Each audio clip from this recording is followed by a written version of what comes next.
لا حول ولا قوة إلا بالله العلي العظيم. أعوذ بالله من الشيطان الرجيم. بسم الله الرحمن الرحيم. الحمد لله رب العالمين بارئ الخلائق أجمعين باعث الأنبياء والمرسلين، والصلاة والسلام والتحية والإكرام على البشير النذير السراج المنير سيدنا ونبينا وشفيعنا إن شاء الله أبي القاسم محمد. اللهم صل عليه وعلى أهل بيته مظاهر جلالك وجمالك، واللعن على أعدائهم الشاكين فيهم المنحرفين عنهم أجمعين. أما بعد، فقد قال الله تبارك وتعالى وقوله الحق: أعوذ بالله من الشيطان الرجيم. بسم الله الرحمن الرحيم. يا أيها الذين آمنوا قوا أنفسكم وأهليكم نارا وقودها الناس والحجارة۔ آج ماہ محرم کی 7ویں تاریخ ہے اور اس آیہ کریمہ کی تلاوت پہلی محرم سے کی جا رہی ہے کہ جس میں ارشاد حضرت حق جل وعلا ہوتا ہے کہ اے صاحبان ایمان، بچاؤ اپنے کو اور اپنے اہل و عیال کو جہنم کی اس آگ سے جس کا ایندھن انسان ہیں اور پتھر ہیں۔ یہ بات کہی جا رہی ہے کہ اس آیہ کریمہ سے یہ بات سمجھ میں آتی ہے کہ انسان کا اکیلے مومن ہو جانا کافی نہیں ہے، انسان کا اکیلے اللہ والا ہو جانا کافی نہیں ہے، جب تک کہ اپنے ساتھ ساتھ اپنے والوں کی بھی نجات کی فکر انسان کو نہ ہو۔ چنانچہ ایک روایت میں اللہ نے حضرت داؤد علیہ السلام سے فرمایا کہ داؤد 40,000 گناہگاروں کو جہنم میں ڈالوں گا تو 60,000 نیکوکاروں کو۔ حضرت داؤد نے کہا پالنے والے ایسا کیوں ہے؟ کہا اس لیے کہ اگر یہ نیکوکار خاموش نہ رہتے تو یہ گناہگار جہنمی نہ ہوتے۔ تو اس کا مطلب دیکھیے، اسلام جو ہے ہر چیز برداشت کر لیتا ہے، خود غرضی برداشت نہیں کرتا، سیلفش مسلمان برداشت نہیں کرتا۔ میں آپ کو ایک چھوٹی سی داستان نقل کروں تاکہ اس آیت کا مفہوم اور سمجھ میں آ جائے آسانی سے۔ کہتے ہیں کہ ایک نابینا ایک اندھا آدمی پڑا ہوا ہے اور فرشتوں کی جو ڈیفینیشن کی گئی ہے کہ یتشکل باشکال مختلفہ سوى الکلب والخنزیر، فرشتہ جو چاہے شکل اختیار کر سکتا ہے سوائے کتا اور سور ہونے کے۔ تو فرشتہ جو چاہے شکل اختیار کر سکتا ہے۔ تو کہتے ہیں کہ نابینا پڑا ہوا تھا، 2 فرشتے پرندوں کی شکل میں اس کے سینے پہ بیٹھ کے اس کے منہ میں دانہ ڈال رہے تھے، کھانا ڈال رہے تھے۔ اتفاقاً حضرت موسیٰ علیہ السلام کا گزر ادھر سے ہوا، تو اب جب دیکھا اتنا مومن ہے تو موسیٰ علیہ السلام کا دل اس کی طرف مائل ہوا، اس نابینا کی طرف چلے گئے۔ نابینا کو اندازہ ہوا کوئی ہے، کون؟ کہا میں موسیٰ نبی خدا۔ یا نبی اللہ کہاں تشریف لے جا رہے ہیں؟ کہا جا رہا ہوں طور پر مناجات کے لیے۔ اور یہ بات واضح ہے کہ موسیٰ علیہ السلام کے القاب میں کلیم ہے، کلیم اللہ۔ یہ جب مناجات کرتے تھے تو ان کو خدا کی طرف سے رپلائی آتا تھا، جواب آتا تھا۔ چنانچہ اس بندے خدا نے، اس نابینا نے پوچھا یا نبی اللہ کہاں جا رہے ہیں؟ فرمایا طور پہ جا رہا ہوں اللہ سے مناجات کے لیے۔ تو کہتا یا نبی اللہ ذرا میرے بارے میں بھی پوچھئے گا کہ اب جو دیکھیے اگر ہم اور آپ ہوتے اور ہم کو اور آپ کو ایسا چانس مل جاتا تو ہم کیا پوچھواتے خدا سے؟ آخری حد یہ ہے کہ پوچھتے یا نبی اللہ ذرا پوچھئے گا کہ اعمال ہمارے قبول ہیں نہیں ہیں، جنت میں جاؤں گا کہ نہیں جاؤں گا۔ لیکن اس کو اپنے اوپر اتنا اعتبار تھا کہ اس نے موسیٰ علیہ السلام سے یہ نہیں پوچھا کہ جنت میں جاؤں گا کہ نہیں جاؤں گا، بلکہ کہتا یا نبی اللہ ذرا خدا سے پوچھئے گا کہ جنت میں میرا پڑوسی کون ہوگا۔ تو اس کا مطلب اس کو بھی اپنے اوپر اتنا اطمینان تھا۔ اچھا سیدھی سی بات ہے کہ جب آدمی خود دیکھ رہا ہے کہ فرشتے آ کر کے میرے جسم پر جو ہے سینے پہ بیٹھ کے مجھ کو دانہ کھلا رہے ہیں، مجھ کو کھانا کھلا رہے ہیں۔ لیکن ایک بات آپ کو میں رک کے کہہ دوں، کبھی بھی ہم ہوں، آپ ہوں، کوئی بھی انسان ہو، کبھی بھی اپنے عمل کی بنیاد پر ہم کو یہ نہیں یقین کر لینا چاہیے کہ ہم تو بڑے مومن ہیں، ہم تو بڑے متقی ہیں، ہم تو بڑے پرہیزگار ہیں، ہماری تو جنت پکی ہے۔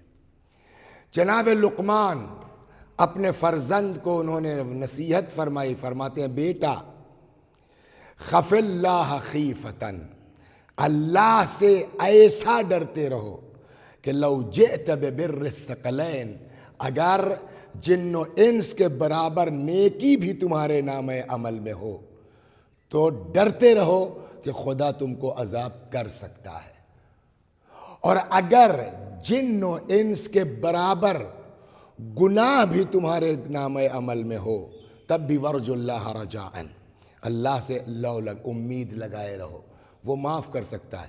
یعنی اسلام درمیان میں رکھتا ہے، نہ اپنے عمل کی بنیاد پر، گناہ کی بنیاد پر اللہ کی رحمت سے مایوس ہونا چاہیے، نہ اپنے اعمال کی بنیاد پر گھمنڈ کرنا چاہیے۔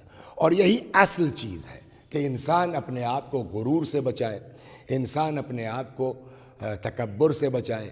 ایک دعا ہے، مفاتیح میں بھی ہے، دعائے مکارم الاخلاق، دعا فار مورل ڈیولپمنٹ، جہاں امام فرماتے ہیں، اللہ کی بارگاہ میں عرض کرتے ہیں، خدا جتنا پبلک میں میری عزت بڑھتی جائے اسی ریشیو سے مجھ کو اپنے نفس میں ذلیل کرتا جا، یعنی دنیا مجھ کو اچھا سمجھے، میں اپنے آپ کو اچھا نہ سمجھوں۔ جب تک یہ ہمارے ذہن میں رہے گا تب تک تو ترقی کے راستے ہیں، لیکن جہاں غرور آیا، جہاں گھمنڈ آیا، تو پھر انسان کے اعمال ہبط ہو سکتے ہیں، ضائع ہو سکتے ہیں، برباد ہو سکتے ہیں۔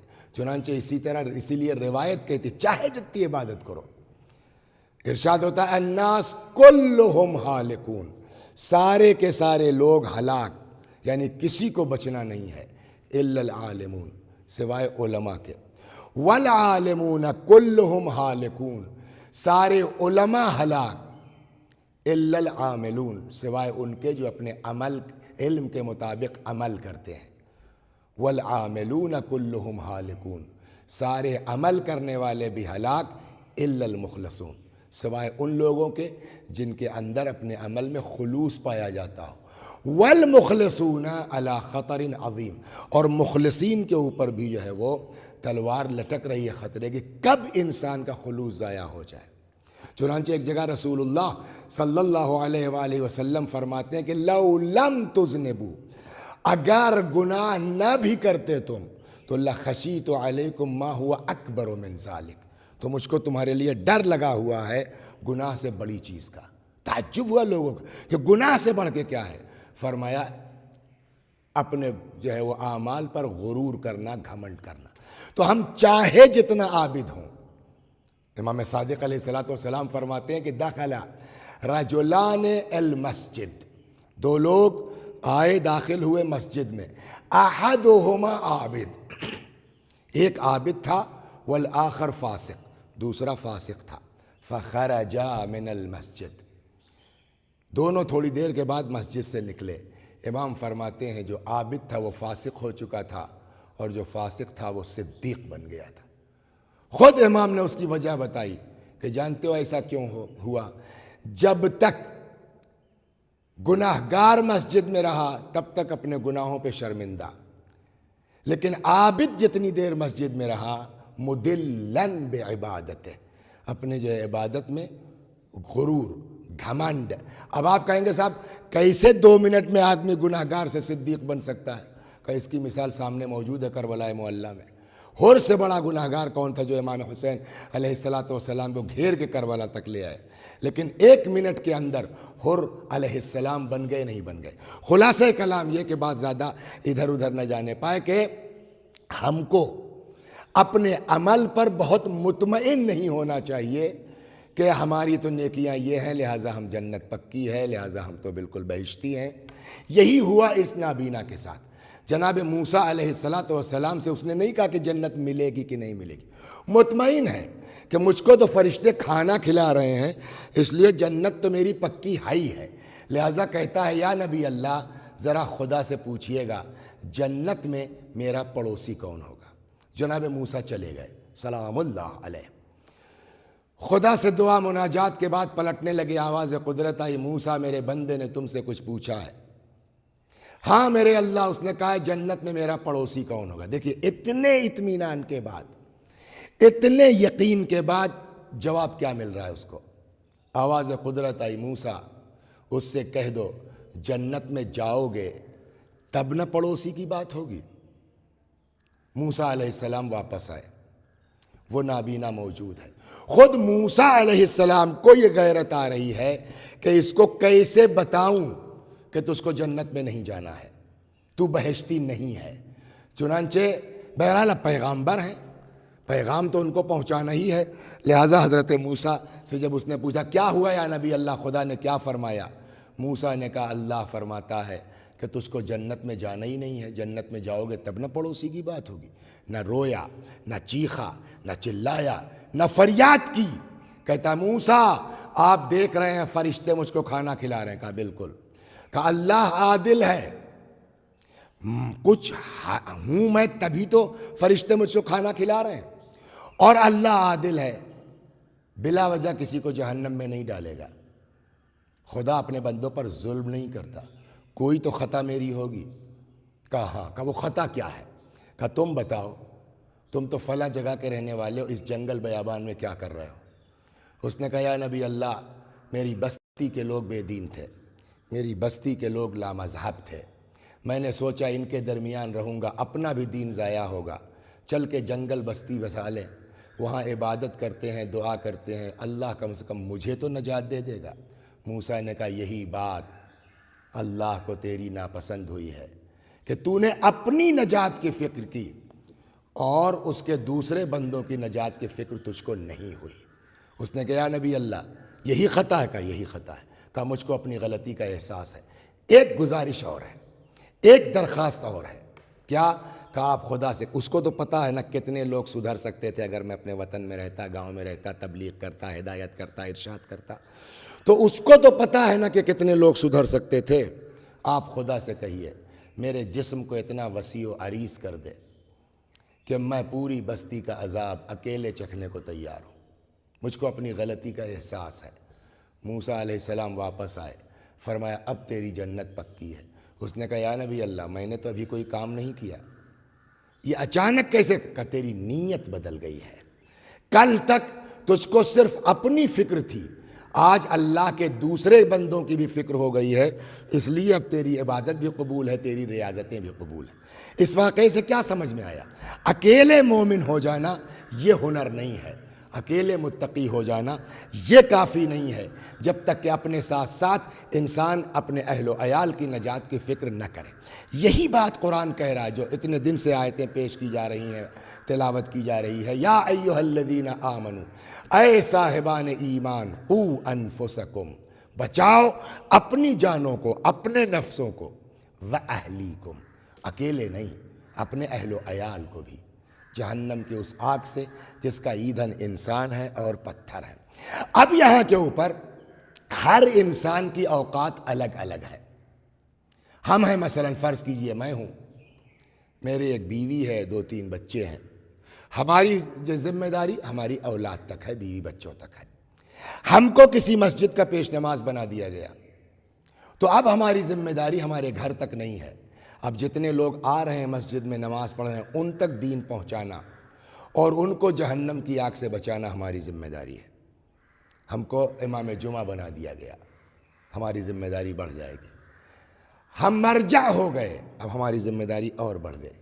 اسی طریقے سے اللہ نے کسی کو نبی بنا دیا تو جتنے علاقے تک کے لیے وہ نبی مبعوث ہے ان تک دین پہنچانا اس پیغمبر کی ذمہ داری ہے، اس نبی کی ذمہ داری ہے۔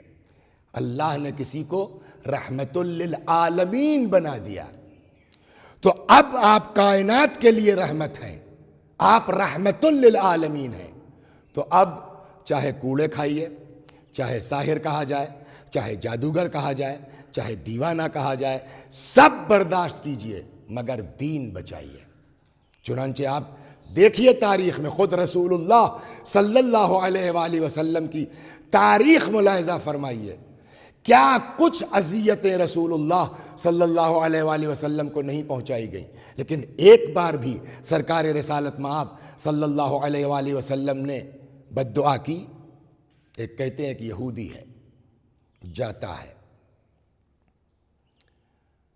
راستے میں مکہ اور مدینہ کے درمیان کانٹے دار جھاڑیاں ہیں، جہاں ایسے کانٹے اس میں اندر ہیں کہ اگر چبھ جائے تو ایسا سوزش کرتی ہے کہ جیسے شہد کی مکھی نے ڈس لیا ہو۔ یہ ایسا دشمن انسان تھا رسول اللہ کا کہ جاتا تھا اور جا کر کے وہاں سے کانٹے چن کے لاتا تھا، رسول اللہ کے راستے میں بچھا دیتا تھا۔ کہتے ہیں کہ پیغمبر اکرم نہایت صفائی پسند تھے، خود فرمایا ہے النظافۃ من الایمان، صفائی ایمان کا حصہ ہے، ایمان کا جز ہے۔ یہ جاتا تھا قصاب کے ہاں سے اوجھڑیاں لاتا تھا، بلندی پہ جاتا تھا اور رسول اللہ پر وہ ساری گندگی پھینک دیتا تھا، 1 بار 2 بار 4 بار 6 بار 10 بار، کبھی تو آدمی کو غصہ آئے گا۔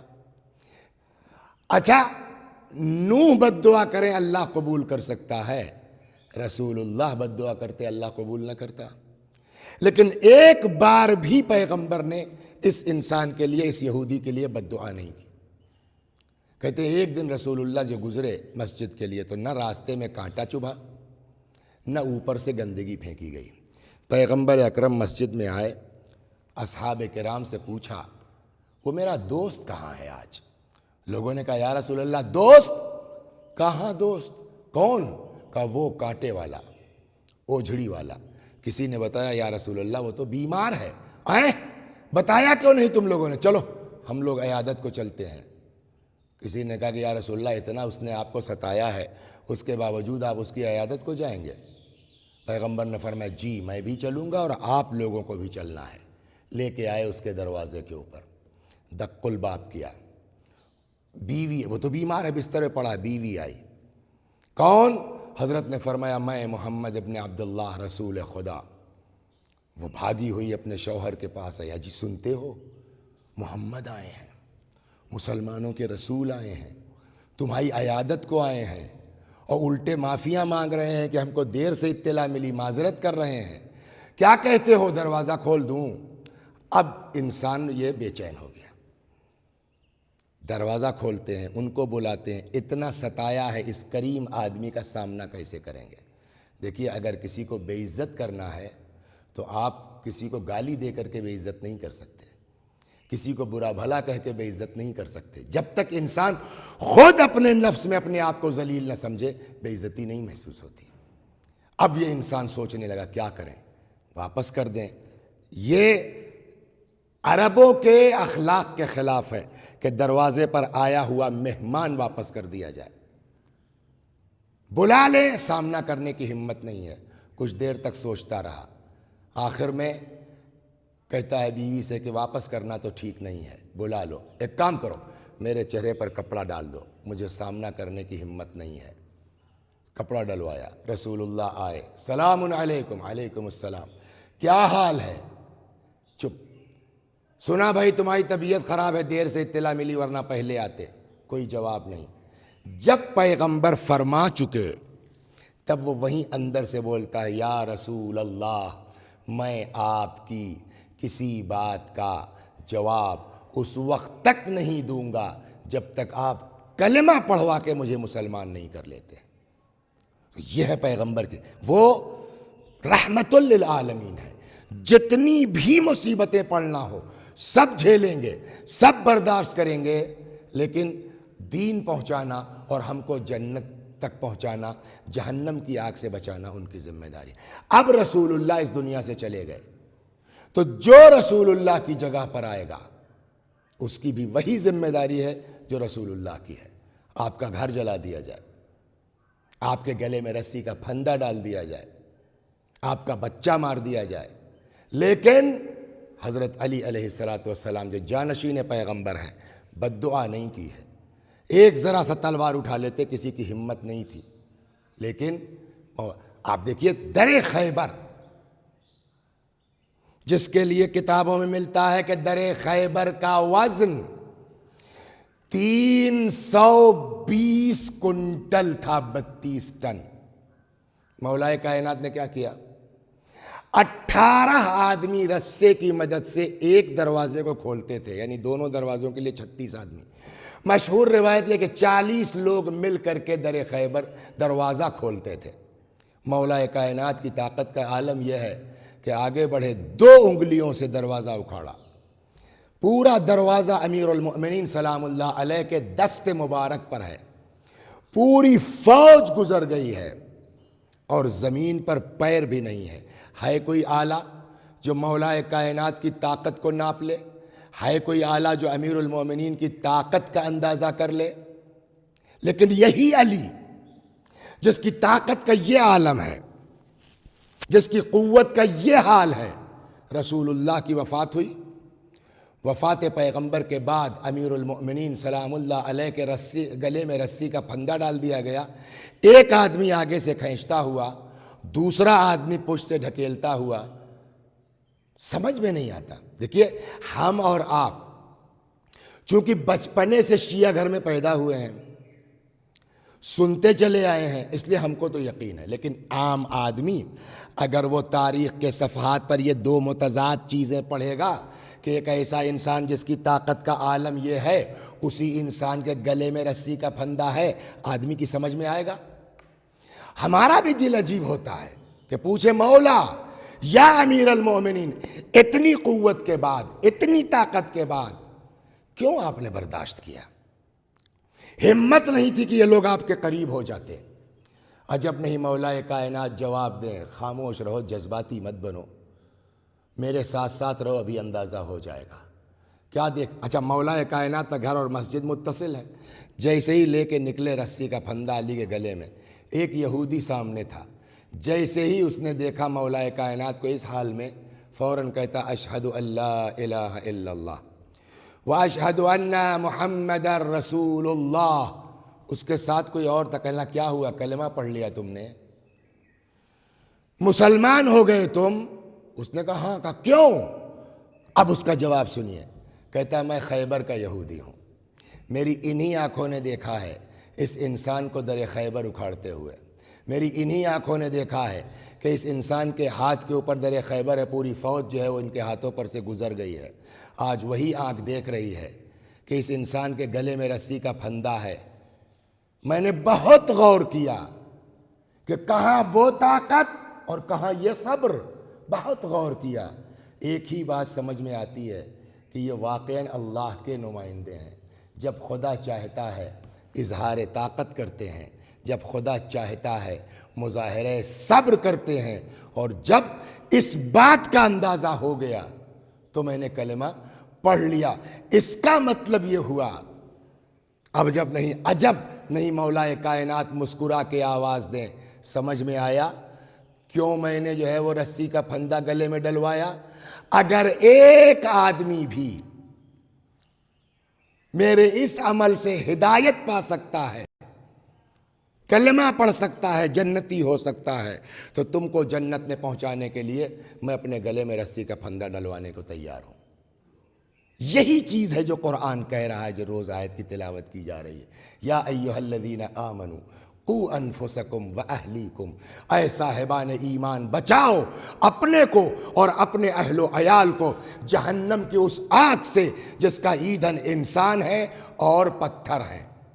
تو ہر انسان کی اوقات، اب اسی لیے آپ دیکھیے، ہم اور آپ 2 بچوں کے باپ ہیں، لیکن رسول اللہ امیر المؤمنین پوری امت کے باپ ہیں۔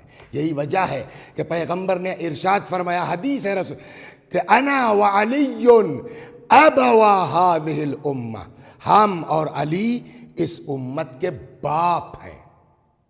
تو ہماری ذمہ داری ہمارے بچوں تک ہے، لیکن رسول اللہ امت کے باپ ہیں، امیر المؤمنین امت کے باپ ہیں۔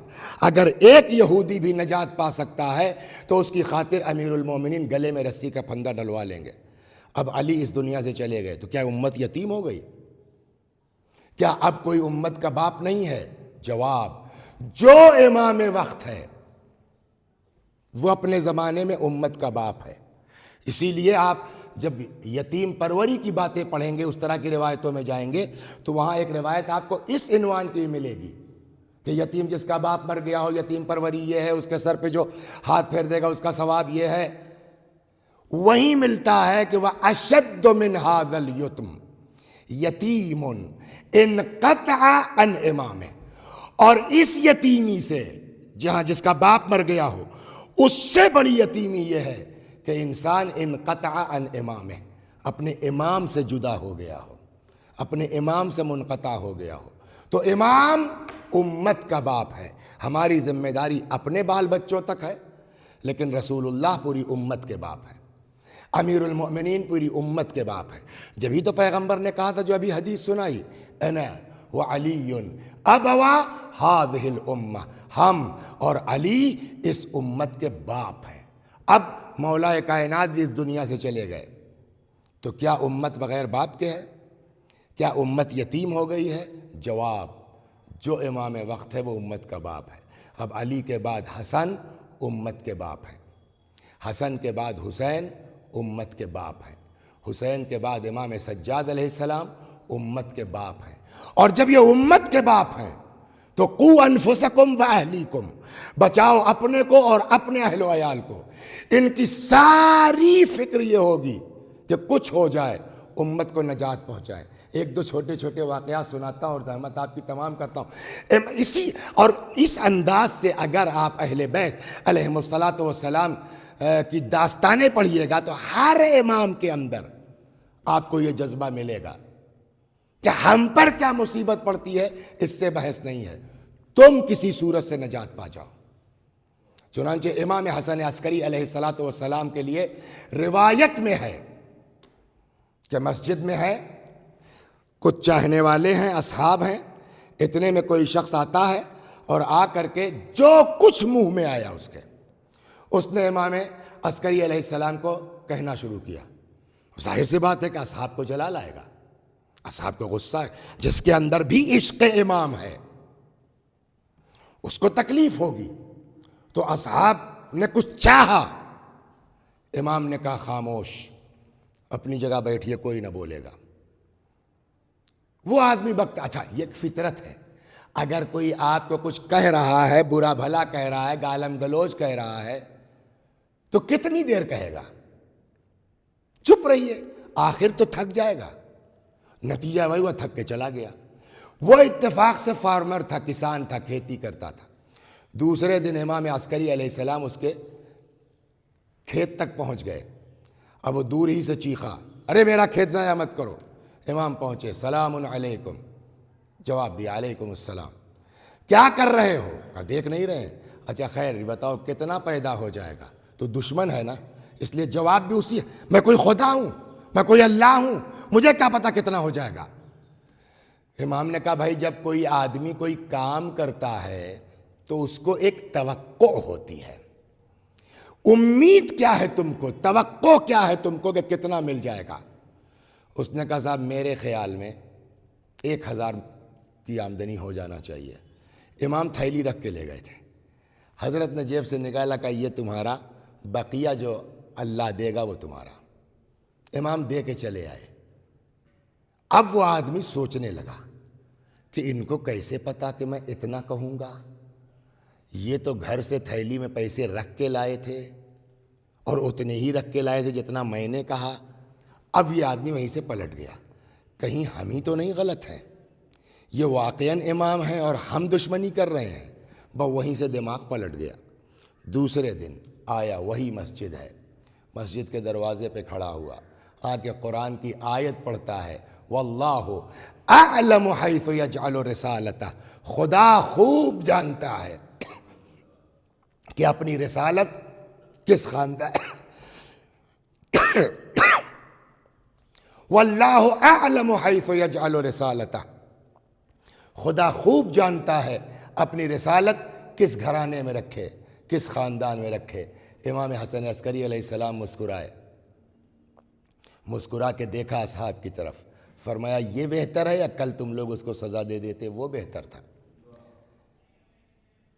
امام حسین علیہ السلام، آدمی سوچ سکتا ہے، جیسا کہ اس شروع میں محرم میں ہور کے مصائب سن چکے ہیں آپ، میں بھی پڑھ چکا ہوں، لیکن آپ اس عنوان سے اگر غور کیجئے کہ کیوں پانی پلایا امام حسین علیہ السلام نے، کیا ضرورت تھی ایسے لوگوں کو پانی پلانے کی؟ صرف گھیر کر کے چھوڑ دیتے، 10-20 مائل جاتے جاتے پورا لشکر ہر تباہ ہو جاتا، مر جاتا، پیاس کی شدت سے ختم ہو جاتا، لیکن امام نے سب کو پانی پلوایا نہیں پلوایا؟ کیوں؟ اور جب پانی پلوا چکے تو یہی جو ہے وہ سردار لشکر ہے جو کہتا ادھر نہیں ادھر چلیے آپ ہماری مرضی کے مطابق، دل چاہتا عرض کروں مولا کیوں کیا ایسا آپ نے؟ دیکھیے ہمارے پاس عقل کم ہے، ہمارے پاس بھیجا کم ہے، ہم اہل بیت کی باتوں کو سمجھ ہی نہیں پاتے ہیں۔ مولا کیوں آپ نے اس کو پانی پلایا؟ دیکھا آپ نے ایسے لوگوں کو ابھی آپ نے پانی پلایا اور آپ ہی کے خلاف ہو گیا؟ عجب نہیں، امام حسین علیہ السلام مسکرا کے جواب دیں، تم نہیں سمجھ رہے ہو، دیکھتے رہو۔ اور اب جب یہ واقعہ قافلہ کربلا پہنچا ہے، یہی سردار ہے اور شب عاشور آ گئی ہے، پوری رات ٹہل رہا ہے، کسی نے جو ہے وہ بھانپ لیا اس کی کیفیت کو، کہتا ہے ہور اگر کوئی پوچھتا کہ سب سے بہادر انسان اس پوری فوج میں کون ہے تو میں تیرا نام لیتا، یہ کیا ہو گیا تجھ کو؟ ہور نے کہا کہ میں اپنے کو جنت اور جہنم کے درمیان دیکھ رہا ہوں، اور یہاں تک کہ ہوتے ہوتے صبح ہوتے ہوتے یزیدی فوج سے نکل کے آ گیا امام حسین کی بارگاہ میں، اور آگے کہتا حلی توبہ یبن رسول اللہ، اے فرزند رسول کیا میرے لیے بھی توبہ کی گنجائش ہے؟ اب یہی وہ منزل ہے۔ عجب نہیں امام مسکرا کے پوچھیں ہاں بتاؤ کیا اعتراض تھا تم کو؟ میں نے کہا مولا کیوں پانی پلایا آپ نے؟ کہا کتنے لوگ تھے یزید کی فوج میں؟ 1000۔ ہور کے لشکر میں کتنے لوگ تھے؟ 1000۔ کہا آج 4 آدمی ہور بیٹا غلام بھائی واپس آ گئے یزید کی فوج سے توبہ کر کے۔ عجب نہیں حسین آواز دیں، سمجھے ہمارا مزاج یہ ہے، 4 آدمی بھی اگر ہدایت پا سکتے ہیں تو ان کو جہنم کی آگ سے بچانے کے لیے ہم 1000 لوگوں کو پانی پلانے کے لیے تیار ہیں۔ یہ دین کہہ رہا ہے، یہی قرآن سمجھا رہا ہے، یا ایھا الذین آمنوا قوا انفسکم واہلیکم نارا، اے صاحبان ایمان بچاؤ اپنے کو اور اپنے اہل و عیال کو جہنم کی اس آگ سے جس کا ایندھن انسان ہے اور پتھر ہیں۔ یہی وہ وجہ ہے پہلی دن سے، اور آج 7 محرم آ گئی ہے، روزانہ کہیں نہ کہیں سے روایت نکل کے آتی تھی جس سے یہ بات ظاہر ہوتی تھی کہ امام حسین کو پتا تھا کہ میں مار دیا جاؤں گا، امام حسین کو معلوم تھا کہ میں قتل کر دیا جاؤں گا، امام حسین کو معلوم تھا کہ میں شہید کر دیا جاؤں گا۔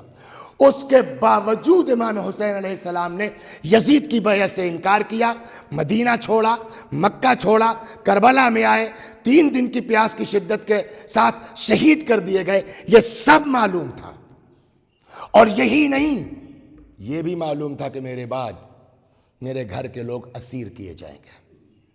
میں آپ خود اپنے تئیں سوچئے، محلے کا جو ہے وہ تھانے دار 2-4 سپاہی لے کے ابھی ہمارے گھر میں آ جائے اور ہمارے گھر کی عورتوں کو رسیوں سے باندھ کر کے اور تھانے تک بغیر جو ہے وہ نقاب کے چادر کے لے کے چلا جائے، آدمی محلہ چھوڑ دے گا، آدمی خاندان چھوڑ دے گا، گاؤں چھوڑ دے گا۔ یہی کہے گا نا اولاد مر گئی ہوتی اتنی تکلیف نہ ہوتی جتنا۔ امام حسین کو یہ بھی پتہ تھا، اور ہمارے گھر کی عورتوں کی کیا حیثیت ہے زینب سلام اللہ علیہا کے سامنے، علی کی بیٹیوں کے سامنے، رسول اللہ کی نواسیوں کے سامنے، یہ سب جانتے ہوئے امام حسین علیہ السلام نے یزید کی بیعت سے انکار کیا۔ وجہ سبب کا یہی ہے کہ حسین بیعت کر کے، اول تو وہ بات بالکل کہ میں اگر مدینے میں رہوں تب بھی مارا جاؤں گا، جانور کے بل میں چلا جاؤں تب بھی یہ لوگ ہم کو نکال کے ماریں گے۔ امام حسین کو بحث ہی نہیں اس سے کہ میں مارا جاؤں گا کہ نہیں مارا جاؤں گا۔ اصل مسئلہ یہ ہے کہ بیعت سے انکار کیوں کیا؟ بیعت سے انکار کی واحد وجہ یہی تھی کہ یزید دین کو کھلواڑ بنا رہا تھا۔ آپ کو پتہ ہے کہ یزید کے فتوے کیا کیا ہیں؟ تب حسین کی عظمت کا اندازہ ہوگا آپ کو کہ میرے مولا نے کیا کارنامہ انجام دیا ہے ان ساری مصیبتوں کو برداشت کر کے۔ شراب جائز ہے، یزید جام شراب ہاتھ میں لیتا ہے اور کہتا ہے کہ میرے ہاتھ میں یہ جام شراب نہیں ہے، میں نے اس کو حوروں کے بدلے میں لیا ہے۔ شعر کہتا ہے ما قال ربک ویل للذی شرب بل قال ویل للمصلین۔ قرآن مجید کو جب آپ پڑھیے گا تو شراب کی بھی آیت ملے گی آپ کو اور نماز کی بھی آیت ملے گی۔ نماز کے لیے ارشاد ہوتا ہے فویل للمصلین، ویل ان لوگوں کے اوپر، ان نمازیوں کے اوپر کہ ہم عن صلاتہم ساہون، جو اپنی نماز میں غفلت برتتے ہیں۔ لیکن جب شراب کی بات آتی ہے تو ارشاد ہوتا ہے یسألونک عن الخمر والمیسر، لوگ آپ سے شراب اور جوئے کے بارے میں سوال کرتے ہیں، آپ کہہ دیجئے قل فیہما اثم کبیر، زبردست گناہ ہے۔ تو شراب کے لیے قرآن نے گناہ کا لفظ استعمال کیا، لفظ ویل استعمال نہیں کیا۔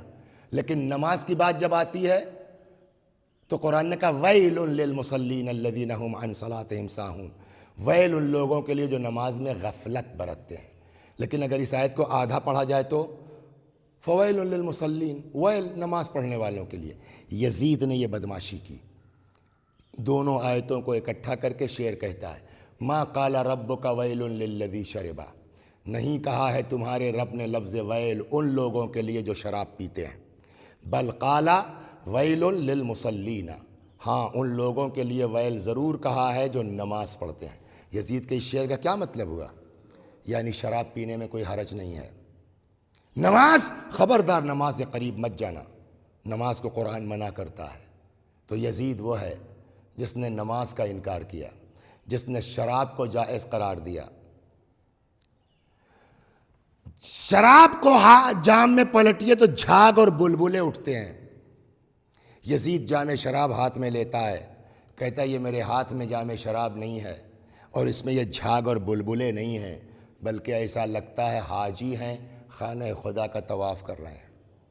تو اب سمجھ میں آیا آپ کو، بہت تفصیل میں نہیں جاؤں گا، اچھا خاصا وقت ہو چکا ہے، سمجھ میں آیا آپ کے؟ یزید وہ کہ جس کے ہاں سوتیلی ماں سے نکاح جائز ہے، یزید وہ جس کے نزدیک شراب جائز ہے، یزید وہ جس کے نزدیک نماز نہیں پڑھنا چاہیے، جس نے کعبے کا مذاق اڑایا، جس نے حوروں کا مذاق اڑایا۔ اور اب یہ یزید تخت حکومت اور خلافت پر بیٹھ کے پیغمبر کے فرزند سے کہہ رہا ہے ہمارے ہاتھ بیعت کیجئے۔ اگر امام حسین، بیعت کا کیا مطلب ہوا؟ یعنی ہم تجھ کو حاکم تسلیم کرتے ہیں، میں تجھ کو خلیفہ تسلیم کرتا ہوں، اور اب جب امام حسین تسلیم کر لیں تو جو کچھ یزید کہہ رہا ہے خاموش رہ رہے ہیں، نتیجہ کیا ہوگا؟ اسلام میں شراب جائز ہو جائے گی، نتیجہ کیا ہوگا؟ اسلام میں سوتیلی ماں کے ساتھ شادی جائز ہو جائے گی۔ اور یزید، دیکھیے آدمی سوال کر لیتا ہے کہ امام حسین کو انکار کیوں تھا، انکار کیوں تھا، انکار۔ سوال یہ ہے کہ یزید کو اس طرح ساری دنیا بیعت کر چکی تھی یزید کی، ایک امام حسینی نے تو نہیں کیا تھا۔ کیا زبردستی ہے کہ حسین بھی ضرور کر لیں؟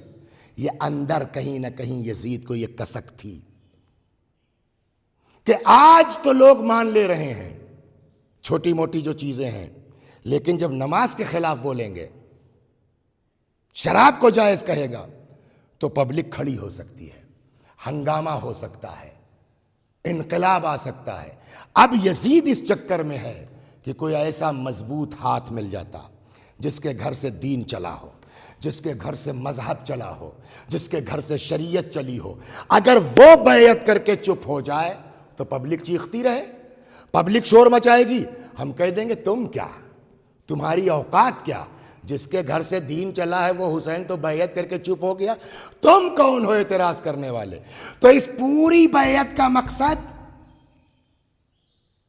یزید کے مطالبے کا مقصد دین اہل بیت کو مٹانا تھا۔ اب انصاف سے بتائیے، جو امت کا باپ ہے، جس کی ذمہ داری ہے امت کو جنت تک پہنچانا، نجات پہنچانا، جہنم کی آگ سے بچانا، وہ جوان بیٹے کو دیکھتے، وہ جوان بھائی کو دیکھتے، وہ عورتوں کے اسیر ہونے کو دیکھتے؟ امام حسین نے جواب دیا سب برداشت ہے، مگر یزید کے ہاتھوں دین کا کھلواڑ ہوتے نہیں دیکھ سکتا ہوں۔ نتیجہ یہی سبب ہے قو انفسکم و اہلیکم نارا. حسین اگر یزید کے روایت ہے، خود امام حسین نے فرمایا کہ اگر یزید جیسے لوگ حاکم ہو جائیں گے تو فعلی الاسلام السلام، تو پھر اسلام کا خدا حافظ. یعنی اس بات کو سمجھ رہے کہ یزید کی بیعت کا مطلب اسلام کا خاتمہ ہے، اور حسین امت کے باپ ہیں. حسین کی ذمہ داری ہے اپنے ساتھ ساتھ، لہذا بیعت کر کے حسین مدینے میں اکیلے عبادت نہیں کر سکتے تھے، بلکہ اپنے ساتھ ساتھ پوری امت کی نجات کی ذمہ داری امام حسین علیہ السلام کی تھی. اسی بنیاد پر امام حسین نے یزید کی بیعت سے انکار کیا. انکار بیعت کے اسباب میں جہاں اور بھی اسباب ہیں، بڑا سبب یہ ہے کہ امام حسین دین بچا کے ہم کو جنت کی راہ دکھلانا چاہے. ہے کوئی دنیا میں ایسا جو اپنی جان دے کر کے ہم کو جنت کا راستہ، اور پورے خاندان کا یہی حال ہے. اللہ اکبر. اور جب آپ پڑھیے گا امام حسین کے راستے کے اقوال کیوں نکلے ہیں تو اس میں صاف صاف لکھا ہوا انی خرجت لطلب الاصلاح فی امت جدی، میں نکلا ہوں تاکہ اپنے نانا کی امت میں اصلاح کر سکوں. کیا تم لوگ نہیں دیکھ رہے ہو لوگوں کو نیکیوں کا حکم نہیں دیا جا رہا ہے، برائیوں سے منع نہیں کیا جا رہا ہے؟ میں اس لیے نکلا ہوں ان آمر بالمعروف وانہی عن المنکر، تاکہ لوگوں کو نیکیوں کا حکم دے سکوں، برائیوں سے منع کر سکوں. پورا مقصد امام حسین انکار بیعت سے ہم کو نجات دلانا ہے. پڑھوں آیت، یا ایھا الذین آمنوا قوا انفسکم، اے صاحبان ایمان بچاؤ اپنے کو اور اپنے اہل و عیال کو جہنم کی اس آگ سے جس کا ایندھن انسان ہے اور پتھر ہے. لیکن ایک چیز پر ہم کو دھیان دینا ہوگا. آج 7ویں محرم ہے، ماشاء اللہ عزاداری چل رہی ہے، آن لائن ہی صحیح، ٹی وی کے ذریعے صحیح. ایک چیز پر ہم کو توجہ، تو پورا مقصد امام حسین کیا ہے؟ ہم سدھر جائیں، ہم صحیح ہو جائیں. ایک ماسٹر صاحب تھے، مثلا یہ مثال کہتے ہیں، ایک ماسٹر صاحب تھے، اکثر آتے تھے ملنے کے لیے. 80,000 90,000 تنخواہ رہی ہوگی، چپل ٹوٹی ہوئی، کپڑے پرانے، بیوی بھی آتی تھی تو چادر پھٹی ہوئی، پیوند لگے ہوئے. ایک دن ہم نے کہا کہ ماسٹر صاحب اچھی خاصی تنخواہ ہے ماشاء اللہ آپ کی، یہ کیا بھگل بنائے ہوئے ہیں اپنی؟ انہوں نے کہا مولانا آپ کو میری تنخواہ کا علم ہے، یہ پتہ ہے کہ میرا خرچہ کیا ہے؟ میں نے کیا ہے؟ کہا ایک لڑکا وہاں علی گڑھ میں MBBS کر رہا ہے، آدھی تنخواہ تو اس کو دے دیتا ہوں. ایک لڑکا اور کچھ پڑھائی کر رہا ہے، اچھی خاصی 10-5 ہزار مشکل سے بچتے ہیں. تو میں نے کیوں ایسا کر رہے ہیں؟ جواب کیا ہے اس باپ کا؟ تاکہ میرا بیٹا ڈاکٹر بن جائے، تاکہ میرا بیٹا انجینئر بن جائے. اس لیے آدمی آدھا پیٹ کھاتا ہے، ابلے ہوئے چاول کھاتا ہے، ٹوٹی چپل پہنتا ہے. یہ ساری مصیبتیں آدمی برداشت کرتا ہے کاہے کے لیے؟ تاکہ کل کو میرا بیٹا ترقی کر جائے، انجینئر بن جائے، ڈاکٹر بن جائے. 2 سال 3 سال رہا، 3 سال کے بعد بجائے انجینئر ڈاکٹر بننے کے قاتل بن کے چلا آیا. اب پوچھئے اس باپ کے دل سے کتنی تکلیف ہوگی کہ میں نے جس کے لیے فاقہ کیا آج وہی قاتل بن کے نکلا ہے، کاش میں نے اس پر خرچ نہ کیا ہوتا، خود ہی کھایا ہوتا. اس وقت تکلیف کم ہوئی ہوگی. آج اولاد کی نالائقی دیکھ کے تکلیف زیادہ ہوگی کہ نہیں ہوگی؟ اس کے برخلاف بیٹا ڈاکٹر ہو گیا، MBBS MD MS ہو گیا. ایک شخص آیا کہنے لگا کہ مولانا صاحب ذرا بات کر لیجیے، ان کے والد سے آپ کے تعلقات ہیں، میرا فلاں علاج ہونا ہے. میں پہنچا ماسٹر صاحب کے یہاں، ماسٹر صاحب نکلے، جی مولانا صاحب فرمائیے. میں نے کہا بھائی یہ میرے جاننے والے ہیں، ذرا سا لڑکے کو اپنے لکھ دیجیے آپ. انہوں نے لکھ دیا، لڑکے نے سارا علاج فری کر دیا. پھر ماسٹر صاحب کہنے لگے آپ کو یاد ہے آپ نے اعتراض کیا تھا کہ اتنا پیسہ اولاد کے اوپر کیوں لگا رہے ہیں؟ اسی دن کے لیے لگایا تھا. اس وقت جب ابلے ہوئے چاول کھا رہا تھا تو تکلیف تو تھی، لیکن آج بچے کی ترقی دیکھ کر کے سارا غم دور ہو گیا ہے. بس اسی طرح آپ سوچئے جناب زینب سے متعلق، امام حسین سے متعلق انہوں نے اتنی ساری قربانی کیوں دی؟ تاکہ ہم مومن ہو جائیں، تاکہ ہم بہشتی ہو جائیں. اگر آج ہمارے نوجوان مسجدوں میں ہیں، امام حسین کو کتنی خوشی ہوگی، جس مقصد کے تحت ہم نے قربانی دی تھی مقصد پورا ہو گیا۔ آج اگر ہماری مائیں اور بہنیں مقنع و چادر میں نکلتی ہیں، جناب زینب کو کتنی خوشی ہوگی کہ جس مقصد کے تحت ہم بازاروں سے گزرے ہمارا مقصد پورا ہو گیا ہے۔ لیکن اگر خدا نخواستہ ہم بے دین ہو جائیں، ہم لا مذہب ہو جائیں، ہمارے گھر کی عورتیں بے مقنع و چادر پھرنے لگیں، تو کل کو امام حسین کو، حضرت زینب کو کم تکلیف ہوئی تھی اس لیے کہ ایک امید تھی، لیکن آج ہماری بے دینی کو دیکھ کر کے اور بھی تکلیف ہو سکتی ہے۔ آئیے 7ویں محرم ہے، مل کے دعا کریں، خدا ہم سب کو توفیق عطا فرما کہ ہم مقصد حسین کو پورا کر سکیں، مقصد حضرت زینب علیہ السلام کو پورا کر سکیں۔ اس لیے کہ اہل بیت کا شروع سے لے کر کے، اول سے لے کر کے اور آخر تک سب کا مزاج یہ ہے، وہ گالیاں کھا کے ہم کو جنت تک پہنچانا چاہتے ہیں۔ وہ مشہور داستان امام حسن علیہ السلام کی تو سن ہی رکھی ہے آپ نے۔ شام سے آتا ہے آدمی، جو منہ میں آیا بکتا گیا، گالیاں دیتا گیا، اور امام ہے خاموش ہے۔ یہ مزاج ہے اہل بیت کا، امام ہے خاموش ہے۔ جب بک چکا، بک کے تھک چکا، امام نے فرمایا بھائی بھوکے ہو، مقروض ہو، سواری نہیں ہے، سارا انتظام کر دیں گے۔ میں کہوں گا مولا وہ آپ کو گالیاں دے رہا ہے، بولا بھلا کر، آپ کہہ رہے کھانا کھا لو، آپ کہہ رہے سواری لے لو، آپ کہہ رہے مکان لے لو، آپ کہہ رہے میں قرضہ ادا تمہارا کر دوں گا، کیوں؟ عجب نہیں امام حسن کہیں دیکھتے رہو۔ اور اچانک دیکھا وہی شامی جو برا بھلا کہہ رہا تھا، کہتا اے حسن جب شام سے چلا تھا اگر کوئی پوچھتا سب سے بڑا دشمن کون، آپ کا اور آپ کے باپ علی کا نام لیتا، اور اگر اب کوئی پوچھے سب سے بڑا دوست کون تو آپ کا اور آپ کے باپ علی کا نام لوں گا۔ سمجھ میں آیا یہ اہل بیت کیا ہیں؟ یہ وہ لوگ ہیں جو گالی کھا کے ہم کو جنت تک پہنچانا چاہتے ہیں۔ بس مجلس تمام ہو گئی، دین یہی کہہ رہا ہے، قرآن یہی کہہ رہا ہے، یا ایھا الذین آمنوا، اے صاحبان ایمان، قوا انفسکم، بچاؤ اپنے جانوں کو، واہلیکم، اور اپنے اہل و عیال کو، جہنم کی اس آگ سے جس کا ایندھن انسان ہے اور پتھر ہیں۔ عموماً ہمارے یہاں 7 محرم کو یتیم امام حسن حضرت قاسم ابن الحسن کا تذکرہ ہوتا ہے۔ امام حسن علیہ السلام اگرچہ کربلا میں نہیں تھے، لیکن اس وقت بھی امام کی نگاہ میں کربلا تھی۔ جس وقت امام حسن علیہ السلام کو زہر دیا گیا ہے اور حضرت کے جگر کے ٹکڑے جو ہے وہ قے میں گرنے لگے ہیں، امام حسین آئے، بھائی کو دیکھ کر کے امام حسین نے رونا شروع کیا۔ جیسے ہی رونا شروع کیا، امام حسن اپنا درد و غم بھول کے پوچھتے ہیں بھیا حسین کیا بات ہے، کیوں رو رہے ہو؟ فرمایا آپ کو اس حال میں دیکھ کے روئیں گے نہیں؟ امام حسن نے فرمایا ولیکن لا یومک یومک یا ابا عبداللہ، مگر اے حسین تمہارے غم سے بڑا کوئی غم نہیں ہے، تمہاری کربلا سے بڑھ کے کوئی۔ تو جو انسان اس وقت کربلا ان کے ذہن میں ہے تو کیا وہ کربلا کا انتظام نہیں کریں گے؟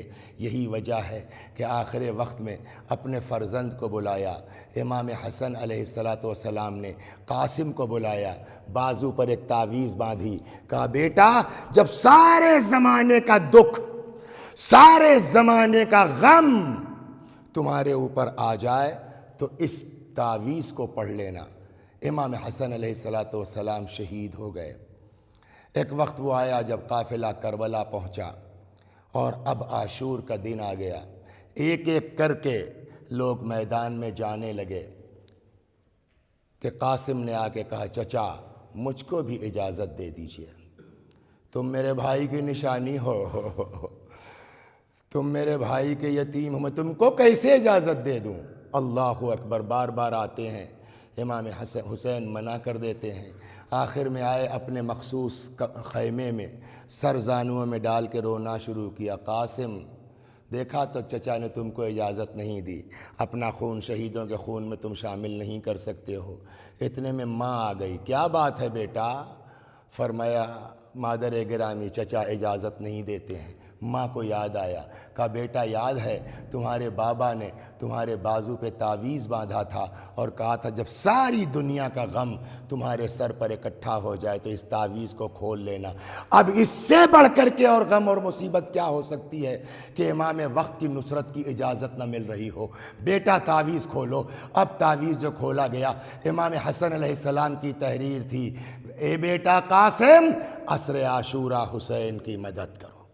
خوش ہو گئے، پرچی لے کر کے آئے، چچا اجازت، تم میرے بھائی کے نشانی ہو، میں تم کو کیسے اجازت دے سکتا ہوں؟ فرمایا لیکن بابا کہہ رہے ہیں جاؤ۔ کہاں؟ وہ پرچہ دکھلایا۔ ایک زمانے کے بعد جو بھائی نے بھائی کی تحریر دیکھی، کہتے ہیں قاسم کو کلیجے سے لگایا، لپٹا کے روئے۔ بہرحال جیسے بھی ہوا، کل 13 سال کی عمر ہے حضرت قاسم کی۔ عجب شجاعت ہے، عجب بہادری ہے، کل 13 سال کی عمر ہے حضرت قاسم کی۔ کہتے ہیں اتنے کم سن تھے کہ جو گھوڑے میں رکاب ہوتی ہے نا، وہاں پیر نہیں پہنچ رہا تھا، کاٹ کے اس کو چھوٹا کیا گیا ہے۔ امام حسین علیہ السلام نے اپنے ہاتھ سے حضرت قاسم کو گھوڑے پہ سوار کیا، میدان میں آئے۔ کیا شجاعت ہے! عمر سعد نے کہا ازرق شامی سے جا اس بچے کے مقابلے میں۔ اس 4000 سواروں کے برابر کہتے ہیں کہ یہ ازرق شامی تھا۔ اس کو برا لگ گیا، مجھ کو ایک 12-13 سال کے بچے کے مقابلے میں۔ کہتا میں اپنے ایک بیٹے کو بھیج دیتا ہوں۔ قاسم نے واصل جہنم کر دیا، دوسرا، تیسرا۔ اس ازرق شامی کے 4 بیٹے قاسم نے واصل جہنم کر دیے۔ اب سوچ سکتے ہیں آپ کہ اس کا غصہ کس منزل پر ہوگا۔ اب خود نکلا، کہتا اگر میں نے اس جوان کا داغ اس کی ماں کے سینے پہ نہیں رکھا تو میرا نام بھی ازرق نہیں ہے۔ اللہ اکبر۔ آیا، قاسم کے سامنے آیا، لیکن واہر جو ہے وہ طاقت، واہر فن اور واہر ہنر۔ روایت کہتی ہے قاسم نے ایک ایسی تلوار چلائی، بیچ سے 2 حصے میں ازرق تقسیم ہو گیا۔ لیکن اب مت پوچھئے کہ قاسم کے ساتھ کیا ہوا۔ بھاگی ہوئی فوجیں سمٹ آئیں، لوگوں نے قاسم پر مل کے ایک ساتھ حملہ کیا۔ اور ایک وقت وہ آیا کہ جب قاسم سے گھوڑے پہ سنبھلا نہ گیا، گھوڑے سے زمین پر آئے، آواز دیا اماں ادرکنی، چچا مدد کو آئیے۔ کہتے ہیں باز شکاری کی طرح امام حسین علیہ السلام قاسم کی طرف لپکے ہیں۔ لیکن اب جب حسین کو آتے دیکھا، فوج نے بھگدڑ مچائی، ابھی قاسم زندہ ہیں۔ اللہ اکبر۔ جب گھوڑے کی ٹاپیں پڑتی تھیں قاسم کے سینے پر، حضرت قاسم کی آواز آتی تھی چچا میرا جسم گھوڑوں کی ٹاپوں کے نیچے، چچا میرا جسم گھوڑوں کی ٹاپوں کے نیچے۔ اب جو امام حسین قاسم کے سرہانے پہنچے، قاسم کی روح پرواز کر چکی تھی، قاسم شہید ہو چکے تھے۔ عجب مرثیہ کہتے ہیں سرہانے بیٹھ کے، اے میرے لال قاسم، تیرے چچا کے لیے کتنی سخت منزل ہے کہ تو چچا کو پکارے اور چچا تیری پکار پر آ نہ سکے، اور اگر آئے تو پہنچنے سے کوئی فائدہ نہ ہو۔ وَسَيَعْلَمُ الَّذِينَ ظَلَمُوا أَيَّ مُنْقَلَبٍ يَنْقَلِبُونَ إِنَّا لِلَّهِ وَإِنَّا إِلَيْهِ رَاجِعُونَ۔ پروردگارہ ہماری اس عزا کو قبول فرما، مزید عزائے اہل بیت کی توفیق کرامت فرما۔ وآخر دعوانا ان الحمد للہ رب العالمین۔